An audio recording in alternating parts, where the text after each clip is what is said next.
দিনাজপুর বড় মাঠে শিশু পার্কে আসছি। এখানে কোনো শিশু নেই, হ্যাঁ সব বুড়ো বুড়োগুলো দাঁড়িয়ে আছে। দিনাজপুরের এমন একটা জায়গা আজকে ঘুরতে গেছিলাম যার নাম শিশু পার্ক, কিন্তু সেখানে গিয়ে দেখি আরে শিশু কই, চারপাশে তাকিয়ে দেখি বাচ্চাদের চেয়ে বড় মানুষই বেশি। যাই হোক, শুক্রবারে দিনাজপুর বড় মাঠ গেলে কি কি পাওয়া যায় আজকে সেটাই দেখাই। আজকে ছিল শুক্রবার, আর শুক্রবার মানেই দিনাজপুর বড় মাঠে একটু ঘোরাঘুরি না করলে যেন দিনটাই অসম্পূর্ণ। তাই আমিও চলে গেলাম বড় মাঠে। যারা দিনাজপুরের তারা তো জানোই, এটা আমাদের কাছে শুধু একটা মাঠ না, এটা মিটিং পয়েন্ট বলা যায়। শুক্রবার হলেই এখানে মানুষের আনাগোনা বেড়ে যায়। কেউ ঘুরতে আসছে, কেউ বাচ্চাদের নিয়ে আসছে, কেউ বন্ধুদের সাথে আড্ডা দিচ্ছে, আর কেউ আমার মতো শুধু ঘুরতে ঘুরতে কি খাওয়া যায় সেটা খুঁজতেছে। শুক্রবার বলে এখানে বেশ ভিড় ছিল। বাচ্চারা খেলাধুলা করছে, কেউ দৌড়াচ্ছে, কেউ বিভিন্ন রাইডস নিয়ে ব্যস্ত, আর আমি চারপাশে ঘুরে ঘুরে ভিডিও করছি।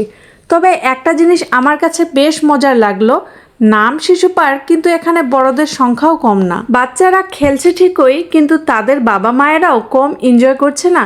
আসলে বাচ্চাদের নিয়ে বের হলে নিজেরাও একটু বাচ্চা হয়ে যেতে হয়, তাই না? শুক্রবারে এই জায়গাটার অ্যাটমসফিয়ার আমার বেশ ভালো লাগে।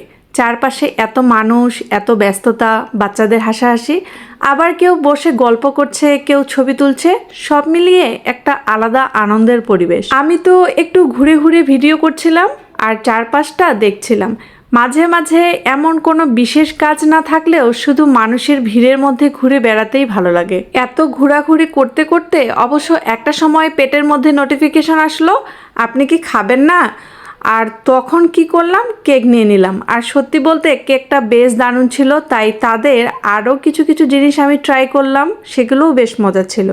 বাইরে ঘুরতে গেলে একটা ভালো খাবার পেয়ে গেলে পুরো ঘোরাঘুরিটাই যেন সফল সফল মনে হয়। তারপর কুশারের জুসও ট্রাই করলাম। ঘোরাঘুরির মধ্যে ঠান্ডা একটা জুস খেলে কিন্তু বেশ ভালোই লাগছিল। মানে শুক্রবারের আউটিংয়ের চেকলিস্ট মোটামুটি পূরণ হচ্ছিল। ঘুরতে ঘুরতে কখন যে সন্ধ্যা হয়ে গেল টেরই পেলাম না, এবং পুরো পার্ক ধীরে ধীরে ফাঁকা হয়ে গেল। তাই আমরাও বের হয়ে গেলাম। এরপর ফেরার পথে গেলাম সীমান্ত ক্যাফেতে। আর এখানে এসে তো মনে হলো, আচ্ছা আজকে শুধু ঘুরতে বের হয়েছি নাকি পুরো খাবারের ট্যুর দিতে বের হয়েছি। একে একে চিকেন ফ্রাই, হালিম, স্যান্ডউইচ অনেক কিছুই ট্রাই করলাম। এত কিছু সামনে আসার পর অবশ্য একটা জিনিস বুঝলাম, পেটের ক্যাপাসিটি সীমিত, কিন্তু মেনুর কোনো সীমা নেই। তারপর নিলাম কোক। ভাবলাম একটু সুন্দর করে স্ট্র দিয়ে কোক খাবো, কিন্তু সেই স্ট্রটা আমার কোনো উপকারেই আসলো না।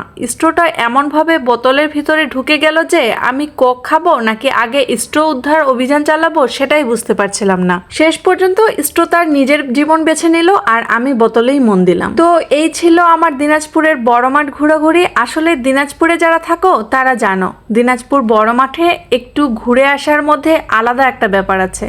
বাচ্চাদের খেলাধুলা দেখা, মানুষের ভিড়, চারপাশের পরিবেশ, তারপর একটু একটু করে বিভিন্ন খাবার ট্রাই করা, পুরো দিনটাই বেশ আনন্দে কেটে যায়। তো এই ছিল আমার আজকের blog. Mission 10K day 15 complete.